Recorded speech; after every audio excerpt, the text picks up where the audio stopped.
So welcome everybody to this the launch of our playbooks. Thank you all for turning up and supporting us, and hopefully getting excited about our playbooks very shortly. I acknowledge that I'm calling from Menang Noongar Budja in Western Australia, and I'm now going to ask Sandy Wilder to give an acknowledgement for all of us. Over to you, Sandy. Thanks, Rod.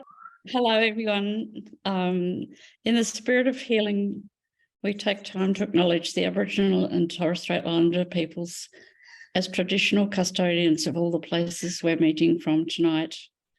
We take a moment to remember their long connection to country and all that means: the land, waters, the sky, the peoples, the plants, the animals. We acknowledge their wisdom and leadership over thousands of years. We appreciate their welcome and acknowledge their request to respect country and all that means.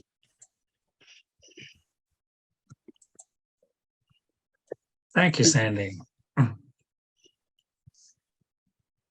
I'm now going to ask Joyce, who's the regional coordinator for Western Australia, to share some of her thoughts about the context for today's launch and the playbooks. Thanks, Rod. Yeah, I'm excited to be here for today. Since this time last year, Citizens Climate Lobby Australia has had a really good long look at ourselves as an organisation, and with that in mind, we brought in someone new with fresh eyes so that we could so that they could help us, and that was Will Dable, who many of you know. Bringing in someone new was really valuable. In fact, it couldn't have happened so well without those fresh eyes.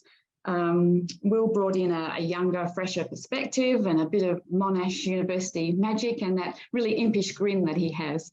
But he possessed that objectivity that that was enabled us to look critically at what we were doing. And he was able to tell us, you're doing really great at this and really great at this and not so great at that. And although it was confronting at times, I think it's what we needed at that point in time. And so through many hours of conversation with Rod and with other CCL long-term people, Rod and Will have really kind of reassessed the organisation's capabilities and its future, its possible future, and have come up with a really clever plan to kind of help us all be more effective. Up until this year, we've kind of used a system that was brought across from the US, and although that really works very well over there, it's not really tailor-made for us here. Us Aussies we Aussies are a little bit different. So basically, they've got a lot more resources and a lot more people on the ground than we have.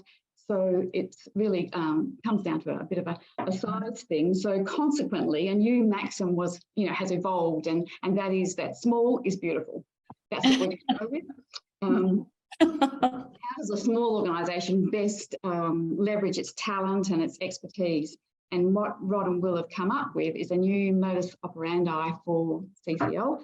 And so this idea of a think tank was born. And the definition of that, a think tank, it provides advice and ideas on specific political or economic problems.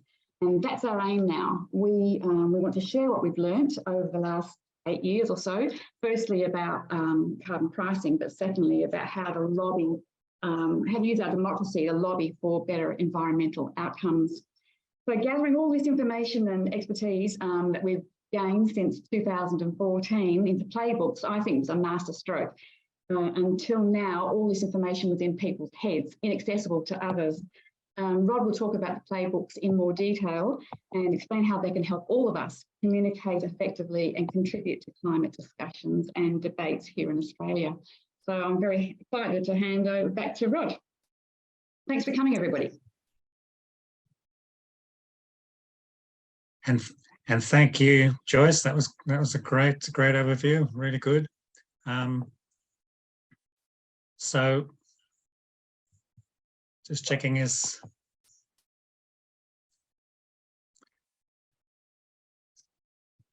So just to say a bit more about the grassroots and lobbying policy think tank.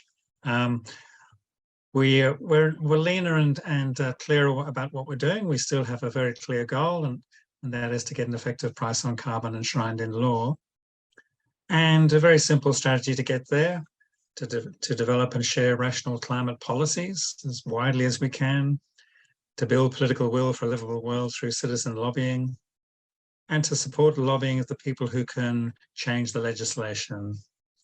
So in other words, we're going to be more targeted. So that brings us to our operational models. So our lobbying, we will lobby by targeting the ultimate decision makers, and Dennis, who's on screen at the moment, is doing a lot of work to identify who those people are, and building up a process to reach them. Very importantly, we're about providing lobbying support, that is, supporting the lobbying efforts of our members and other people from other organisations if they wish to access our expertise. A key part of the process is building up a library of resources on climate policy. So that's the policy playbook, which we've done a lot of work on. And within that playbook, of course, climate dividends is the central policy pillar. And of course, equally important is building community support for pricing carbon at the grassroots level. So that's kind of the operational model that we've worked out. And then, very importantly, how do we organise? At the national level, we're organising the core people in CCL get together regularly to think about how to use those, how to develop those high-level resources, and how to provide training, and how to strategize the goals that we're aiming to achieve. But equally important, local self-organizing groups are really important, and any group can sign up or just use our lobbying playbook and use the resources to set up their own local activities and to access their MP using the expertise that we've developed over time. And the last one is really important, and I guess that's an important new departure, is working with allies, other climate organisations and think tanks that are aligned with us and who care about good climate policy, working with them to encourage them to use our resources, but also for us to learn from them as they try them out. So that takes us onto the playbooks themselves, which are obviously the most important thing today. But first, I want to acknowledge some of the contributors to the playbooks. And the first one you'll see here is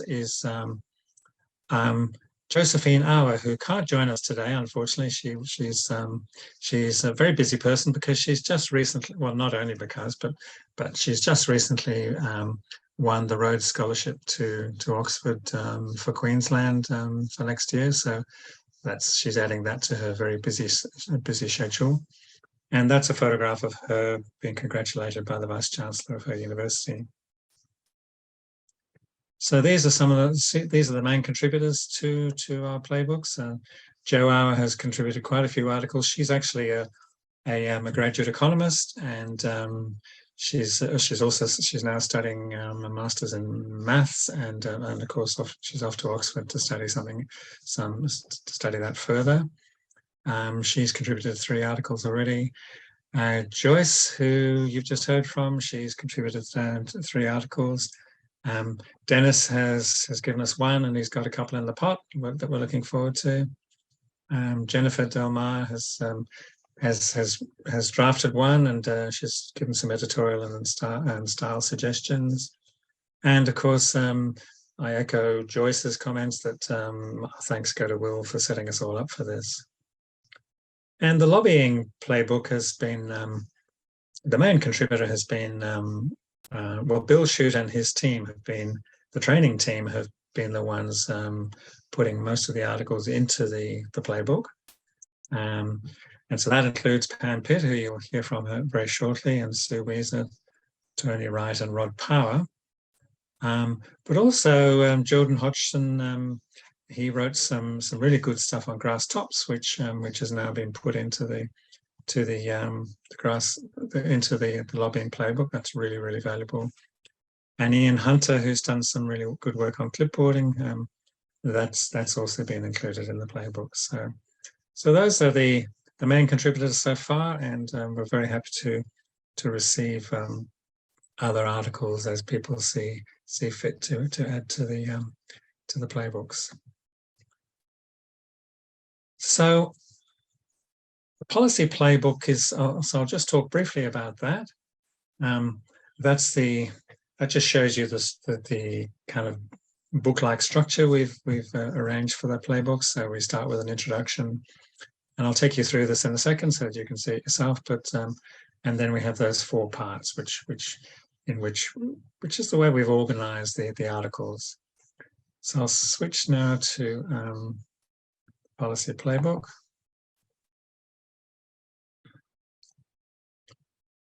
It's coming up. There we are. So it's quite simply, the playbook is part of our website, and it's very easy to find. We'll put the links in the chat towards the end of the program. But here we have the articles are sorted into their categories this way, and the same as I just showed you on the slide. And it starts with an introduction, which is a list of the many advantages of a predictably rising carbon price with dividend. And we're up to 44 already, and some of those advantages have direct links into other articles in the playbook. So for some people, that'll be a nice way in. They can have a look at this list, and the ones that grab them, they can look at those and then follow their noses into the playbook itself. And here's part 1 of the playbook, where we look at why we need a carbon price. And you'll see that each of the articles is, the name of the articles is in blue here, and a brief description of what the article's about after that. And if you just click on the next part, it'll close part 1 and open part 2, and there's another 4 articles. Again, in the same format. And then we have slightly more advanced articles on carbon pricing. And I'll give a plug for my favorite here. That's the ending fossil fuel subsidies. I think that's a key piece of policy that we need to focus on. And I'll say a tiny bit more about that in a minute. And then the last one is current issues in climate policy. And the important thing about that is that it's there are some things that are fairly current, like the energy crisis here, but that may not be so prominent in a few months' time, and so we might replace that with something else. There was lots of talk about the climate trigger a month or so ago, so we have an article on that. And likewise, the safeguard mechanism is very topical, so that needs to stay for quite a while. And then under that, there's all the articles just sorted by the date in which they were put on the website, and they will have a pretty picture to enhance them in whatever way. And so that's the policy playbook. That's how it looks. And then the next one is I'll just show you briefly. This one is not so important. It's not actually part of the playbook, but it's a blog that aims to respond to very current issues, such as a speech that Albo gave in Bali a couple of weeks ago, and then relate that back to the playbook. And it's a way of using current issues to link them. So far, I've been writing them, but I'll change that because I'm quite happy for other people to write blogs as a way of doing the same thing. So that's the policy playbook.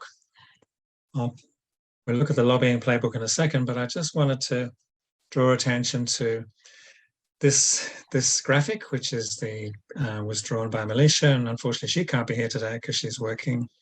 But it gives a very graphic description of how climate dividends can quite simply transform by using a carbon price, a steadily rising carbon price on the emissions from fossil fuels. It essentially transforms the subsidies, which are about $60 billion a year in Australia, and the pollution that comes from them into climate dividends for every household. And then householders will naturally spend most of that money on low carbon living, because high carbon living will become more and more expensive as the carbon price cuts in. And this gives incentive to businesses to further decarbonize, creating a virtuous cycle. That's the simplest way we can think of to describe how climate dividends works. And the other thing I want to share, this is my favorite graph, and it appears in that subsidies article that I mentioned, and it also appears in one of the blogs, and it's called my favorite picture. No, a beautiful picture. And essentially what it's about is it's a graph drawn by the IMF, which suggests very strongly that if all the externalities of carbon pricing, of carbon pollution and fossil fuel pollution, if those social costs were included in the price of carbon, making fossil fuel pricing efficient, that's a technical economic term. Efficient pricing means pricing that reflects the actual cost. If that was the case, this would be the rate of decline of greenhouse gas emissions in the world. Currently, this grey line is the current trend. The blue line, the orange line, is if all the NDCs, the national contributions from the countries, were on it. That's what that would be, and look how much more dramatic the drop is if we simply made carbon pricing efficient. So that's my favorite graph, and feel free to read the articles that describe that in more detail. I'm now going to ask Pam Pitt. I'm going to stop sharing now to give Pam Pitt the opportunity to share the lobbying playbook, which is which goes through these 5 chapters. All right, well, thank you very much. And I can see why that's your favourite graph. That's a fabulous graph. It really shows it very quickly and easily, doesn't it? All Yes. right, now I'm taking you all onto our website. We've been working on getting this lobbying playbook up and ready for you guys. And the whole point of doing this is we want you to use it. So I want to show you where to find it, and I really hope that you will all have a look at it. We've made the articles pretty easy to read. We've made them very clear. We've kept them very short. They're not technical. They're really just about guiding you in how to lobby. So if you come into our main website, we've got this link up the top to lobbying. When you click on that lobbying link, then it brings you to this page where, as it says, lobbying is all about making friends with people in power. I probably would define it slightly differently. I'd probably say it's communicating with others in order to influence them and to have them take some action would be my definition, but that's fine. Scroll down, and when you scroll down, it gives you a little bit of information about lobbying and trying to encourage people to take lobbying action. And then you see a link. This one is going to take you into the lobby guides. If you go a little bit further down, it breaks our lobbying into 3 types of lobbying. So we talk about lobbying now as being, it doesn't really matter whether you're dealing with a politician, whether you're dealing with an influential organisation or business or charity or influential person or a club. That's the grass tops. And of course, grassroots lobbying is when we're working with people like ourselves, trying to influence them to take action as well. So you can click on the links below to take you into the specific articles related to those. But if you don't, just come back up here, click on read our how to lobby guides in the lobbying playbook. Simple as that. So now we're in the lobbying playbook, and it gives you a little bit of an introduction. And exactly as Rod just showed you, we've got the same setup in ours. We've broken it down into 5 main areas about why lobbying matters. And again, if you click on that, that's going to take you into just a little bit of information about it, not too much, but hopefully enough to entice you to take action yourselves. Teaming up, which is really about getting together with other people to lobby or forming small groups to be able to lobby. How to actually go about getting your meeting with your MP. And then number 4, how to have a really successful meeting with your MP. And there's quite a lot of information in that. Also, in all of these, when you click down on them and it gives you further information, there are links that can take you into further information too, if you want to. And then finally, other ways to lobby. And that's just briefly talking about grassroots lobbying and grass tops lobbying. If you go down further, just the same as in RODS, you'll see that it breaks it down into political lobbying articles. I'm not going to read them out to you. I'm sure you can see for yourselves the sort of topics that we've got there. Within each of ours, under political lobbying, grassroots lobbying, and grass tops lobbying, you will see that we have an explanation of the climate dividend under each one, because of course the climate dividend is the central plank of our organisation. So it's important, no matter what lobbying you do, that it really ties back into the climate dividend. And our core values is the other thing that we repeat under each of the topics. So if you look underneath grassroots lobbying, then you'll see that we've got different types of topics. So if you wanted to, say, do a clipboarding event or a tabling event using social media, then you can come in here and it gives you guidance on how to do it. And then finally, the grass tops lobbying. Again, breaking down how you would go about having a successful meeting with, say, someone or an organisation that is influential, and the steps that you would go through. And same again, we've got all of the articles underneath, all identified here in order of date. So the most recent one contributed, I think, is the one that's at the top. Again, same sort of images. That's my favourite one. I love that one. Idea to do, doing, done. Yes. And likewise, we are very happy if you want to contribute any articles. We're very happy to include them.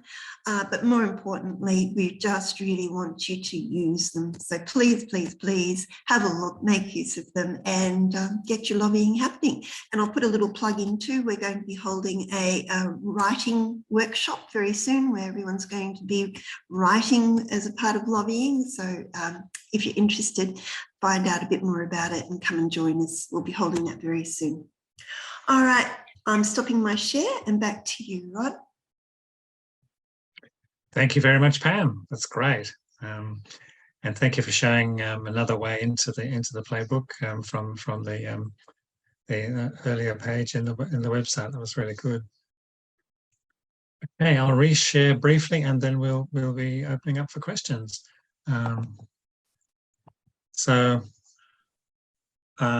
Okay, actually now is the time for questions. So I'll stop sharing straight away so that we can get some of your thoughts, some of your concerns, some of your questions, and I believe Val is going to lead us off on this one. Thanks, that's great. It was really clear to see how it all fits together. So my first question is, when I did the training earlier this year, and when I've looked at the websites for CCL Australia, US, Canada, they seem to have sort of equal standing, I guess, on 5 levers. So there's the grassroots groups, grass tops, media and lobbying. And I can see that those tools are all still in our plans, but they seem to sit under a hierarchy where lobbying's at the top. Will the 5 levers still be sort of presented on our website, and will there be an explanation, if not, of why it's on other countries' websites? Great question, Val. We have de-emphasised a couple of the levers simply because we've realised that we're a small organisation without the resources of CCL in the USA, for instance, and for that reason, we've taken a little bit less emphasis on media, and of course we will still be doing media, and so that one, and local group development we're not going to put so much effort into, because we recognise that rather than us doing a lot of work to help start and get groups going, we recognise that probably the better way to go is with supporting and encouraging self-organising groups, and so that and your group is a perfect example of how a self-organising group can get going and do amazing things without a great deal of resourcing from paid staff, like happens in other countries where there are more resources available. Great question, thank you.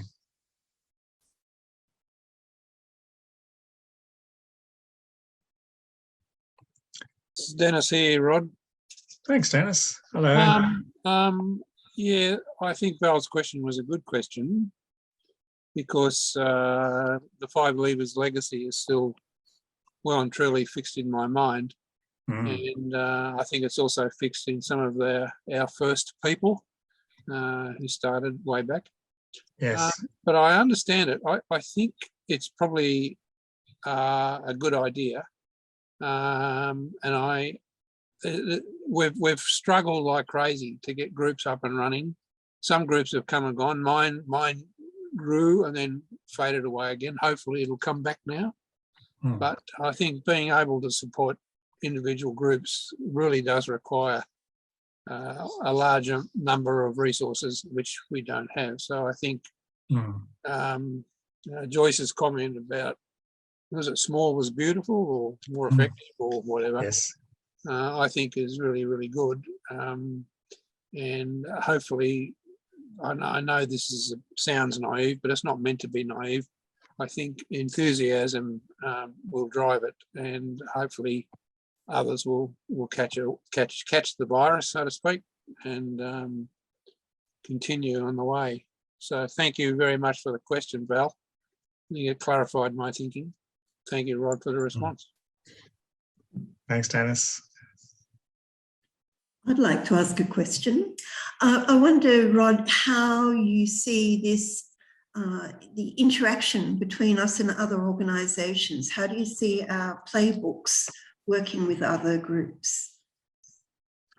Well, we'd love other groups to use and access our playbooks as they wish, and as I mentioned, also hopefully giving us some feedback about it. We did invite quite a few other organisations here and to join us tonight, and I think there might be a couple of people who've come from other groups, which is great. And our offer to them is that feel free to use these resources as you wish. Some other groups are better resourced and better organised, and they might be able to use our resources better than we can, which is great. And we're very happy for that to happen. I guess the other key thing about all of this is that we know that we are occupying a very important niche in climate policy, and that is that we are unashamedly advocating for a carbon price, which understandably and to some extent necessarily other organisations have decided not to focus on much, simply because it's been so effectively demonised over the last 10 years or so. However, we believe that it's really important to keep holding out for a carbon price, because it is a very powerful device, especially when you think about that graph that I showed earlier, and if that's even half right, it's a remarkably powerful indicator of how important a carbon price would be, particularly a really efficient one that we believe ours would be. So an effective use of our materials would be if the people who are attending shared our materials on social media? Sure, yeah. That's our next step, I guess, is to use social media to promote what we've done today on this call, and also to just keep inviting people to access the playbooks and use them accordingly. And I hope that you'll be able to help us with that with your Facebook expertise. I've got another question, Rod, if I may. Please, Val. How can local groups be supported to local groups be supported to follow our new national approach of lobbying, where we're targeting key people within federal government to lobby in a coordinated approach? Yeah, great question. Some groups will form in an electorate or in an area where there aren't that many targeted MPs, so they won't have such a direct role. But the targeted MPs that Dennis has identified and will be focusing on, interestingly, most of them happen to be in New South Wales, and so in some senses, people who live in New South Wales will have more opportunity to do that work. However, as we're still, some lobby sessions happen on Zoom, and people from other states can join in those national targeted lobbying sessions. But we also recognise that it's still really important for people, local groups, to be meeting with their MPs, even if those MPs are not on the targeted list. We know that keeping up a drumbeat of lobbying with MPs who are not so central is still really important because of the influence they have in their parties, and it's also really good for us to be doing that work with any and every MP that we can get access to. So local groups in less important electorates are still very welcome to do that work, and some of those people can also join by Zoom. They can also join some of the more targeted national lobbying sessions. That's how I'm thinking of it. Dennis, would you like to add to that? No, I think that's exactly correct. So if we just, in Western Australia, things are going really well, and Joyce and her folk over there have basically got the strategy in place already, I think, in terms of who they're going to meet. And there's also been some continuation type meetings occurring as well, which has been fantastic. We've been a little bit slow over here, but we've still got 3 or 4 people who are ready to go, and it's just a matter of moving forward. So it comes back to how to do it exactly, Val. So what I'll be doing over the next few months is contacting people within, say, your electorate who will be interested to go and meet your local member. But that local member, as we know, is an important person, and that might happen a bit further down the track, because from a logical point of view, we still need to start meeting new people to be able to move the idea forward up to the heavies, if you like. So at our last meeting, I asked if there are any people, New South Wales meeting, if there are any people in these targeted electorates, and there was really only one person. So that means now I've got to now start approaching through our database methodologies to try and contact people in electorates to get 3 or 4 to get involved, basically. And that's the way we'll be going, and I'll be ticking them off as we go. So the next 3 months or so will be important. Sorry, go. MP as a local constituent, Yeah. how best to do that so that we're not doubling up with, say, your endeavours on a statewide level, and we don't sort of, end up asking for several meetings. Yeah, okay. So what's happened is the past. That has happened in the past.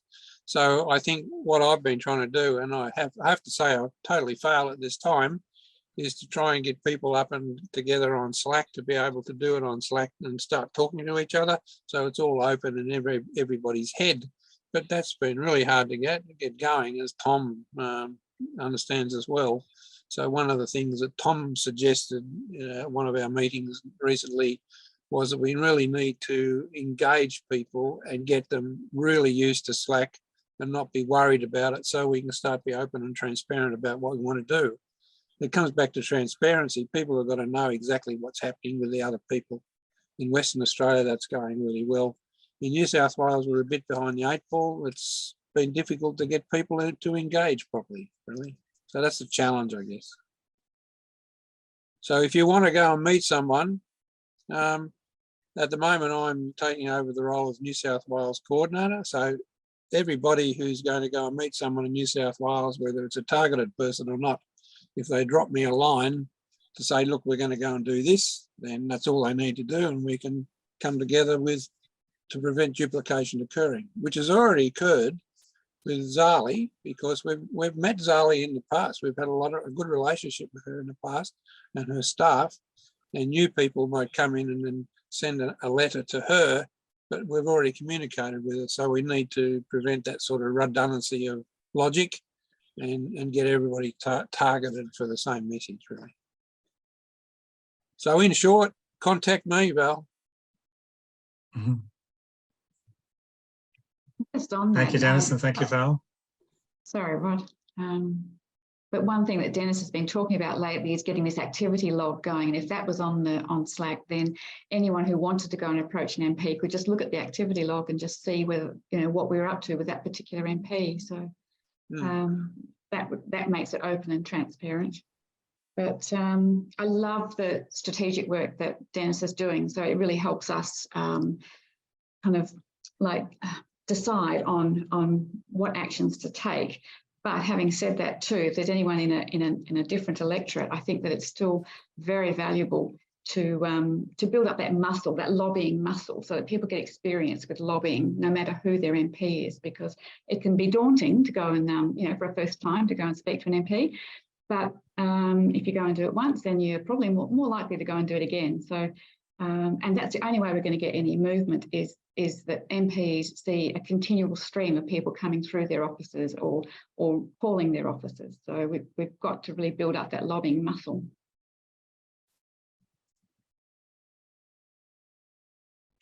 Thank you, Joyce.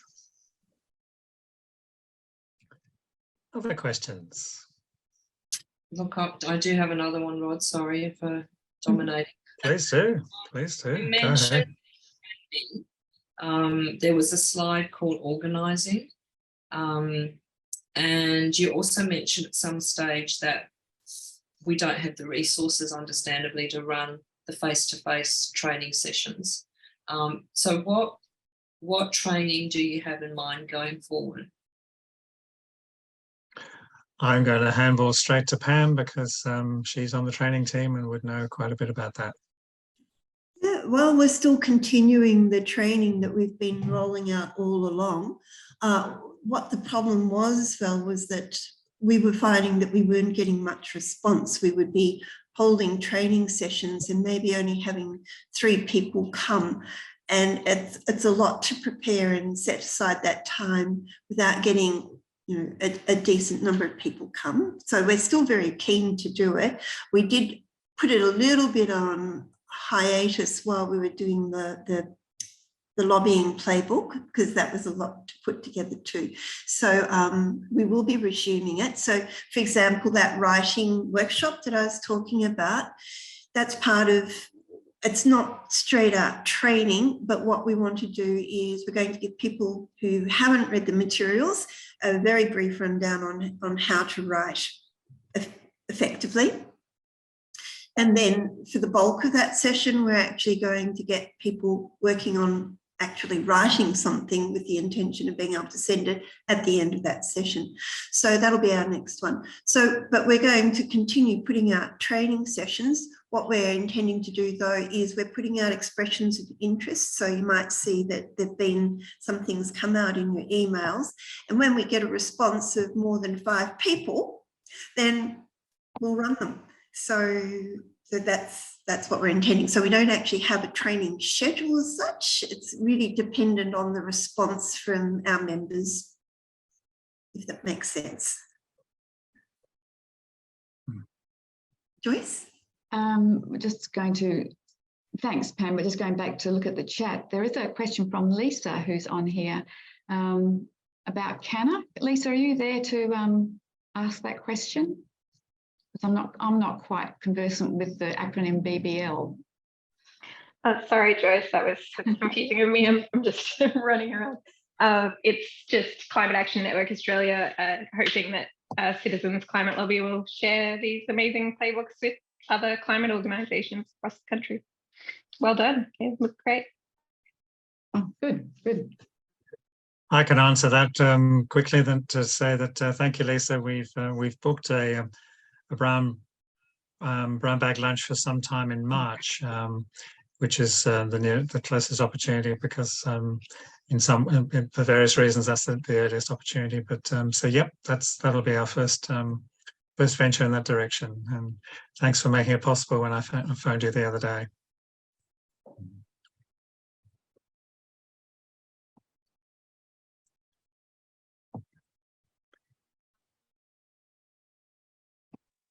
Any other questions on the chat, Joyce? I haven't been watching it.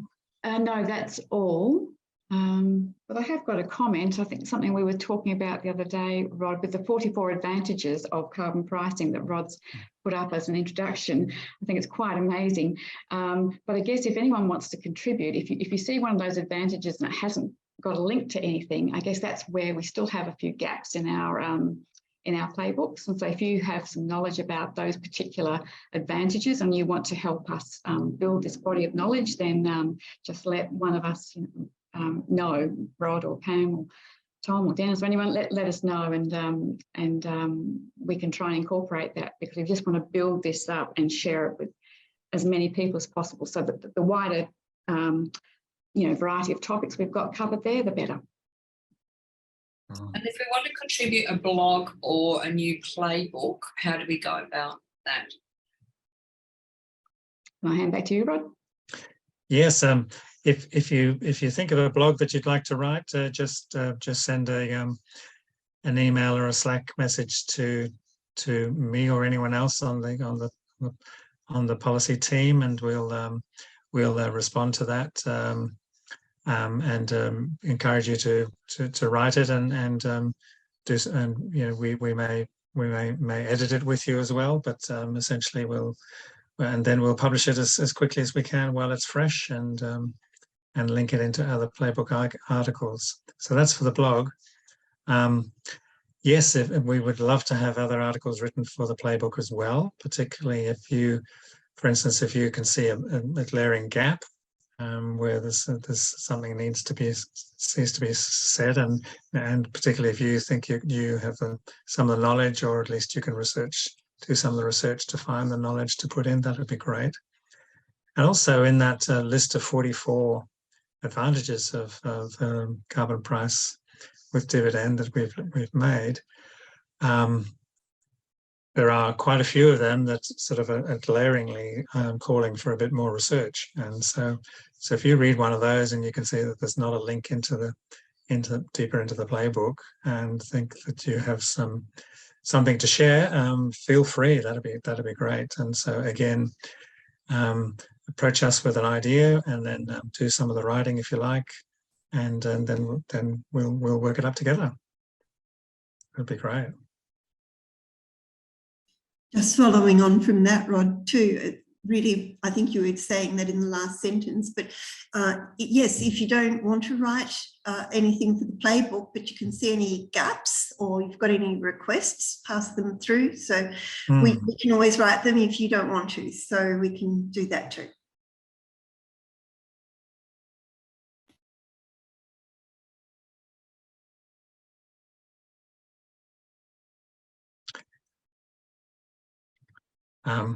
Lisa's just sent me a direct message saying that one thing to write on would be the key moment of policy, and the key policy reform windows that open up from time to time would be useful for us to look at. So thank you for that, Lisa. And also Lisa reminds us that the budget will start to lock in by the end of January, and so there's another opportunity for us to do some lobbying with MPs, but also to do some policy writing with a view to influencing the next budget.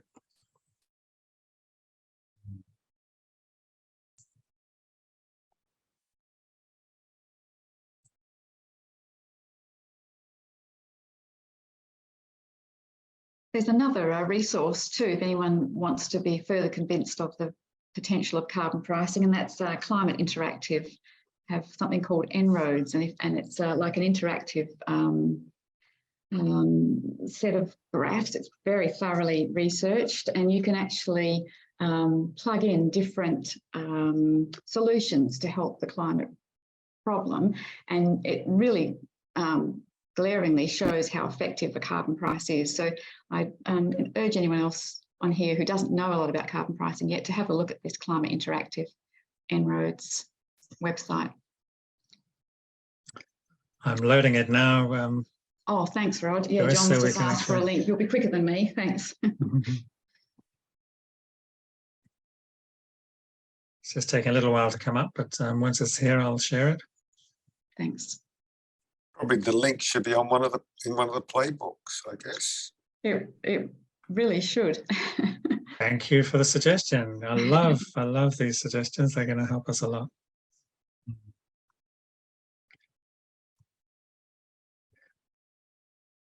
Because I'm in Zoom, it's taking a little while to come up, but I've got a question that might occupy the space, Rod. please go for it. Yeah, look, I'm thinking of the similarities between the safeguard mechanism and the climate fee dividend approach. Now, there's, I mean, apart from the fact that there's a limited number of organisations being hit, and I'm not sure exactly how many with the climate fee dividend it hit anyway, but and then that money is not being given directly to individuals. So I'm thinking as a halfway mechanism, could we be lobbying a bit to say, well, can the government take that money that they're getting from the safeguard mechanism and say that they're going to, you know, alleviate the rising costs of living to everyone and just distribute it equally? In other words, that might be a way to, as a halfway house mechanism. What do you think of that approach? Yeah, that certainly is a partial way there, and we've always said that an emissions trading system with dividend is also a possible model, and the safeguard mechanism is a sort of an emissions trading system, and some of the revenue from it could be used as a dividend. That's certainly a possibility. Much more complicated and more difficult to operate than the climate dividends proposal, but nonetheless, certainly possible. Okay. I think the normal response that we've had with lobbying and training from the US and with Rod's training before is, you know, we thank the government and congratulate them on any advances they make, and if they're implementing the safeguard mechanism actually effectively, well, that's certainly we acknowledge that and say that's great. You know, keep going. They promote EVs. All these things are good, but that doesn't mean we don't keep trying for the most comprehensive system. You know, because at the moment, getting the safeguard mechanism going is all they're going to do in this term at best. But we could perhaps keep lobbying for the fee and dividend for future terms, because, you know, I like the American approach, you know, advantages of carbon fee and dividend. Dr. James Hansen, right from the beginning, the fact that it's comprehensive, inherently comprehensive. It prices any fossil fuels that are extracted from the ground, which is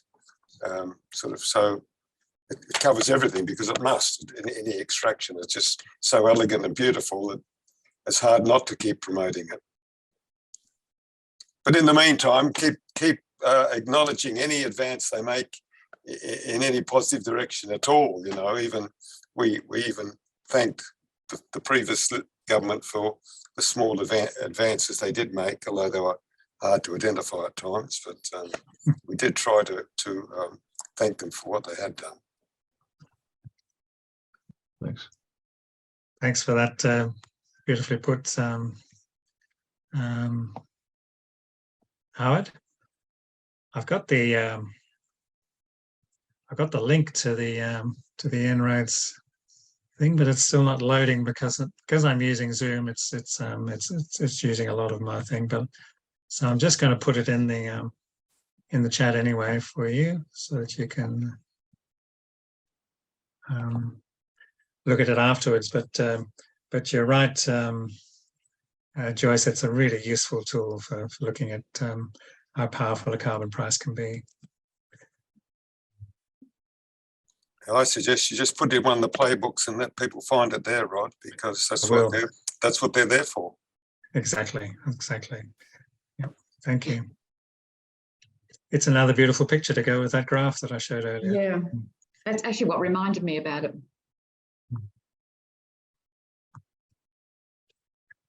Okay, well, we're nearly out of time. So what I'll do is I'll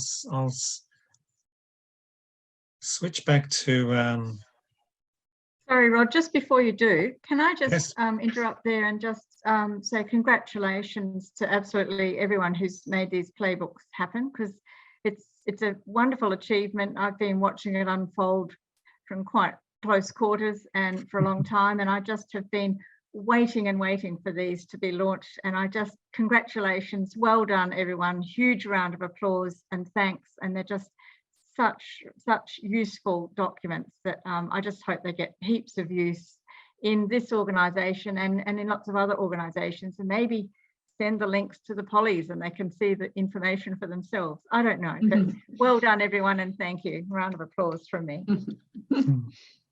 Thank you, Gano. That's lovely. And that's beautiful segue to the last slide, which is this one. Essentially what the CCL think tank is offering is rational climate policy. And we do that through writing and providing the resources for lobbying and grassroots organising, support for the local self-organising groups, and training and backup from experienced CCL people. So those 3 dot points are what we add to that rational climate policy, so that it can spread as far as it can and have the influence that is needed.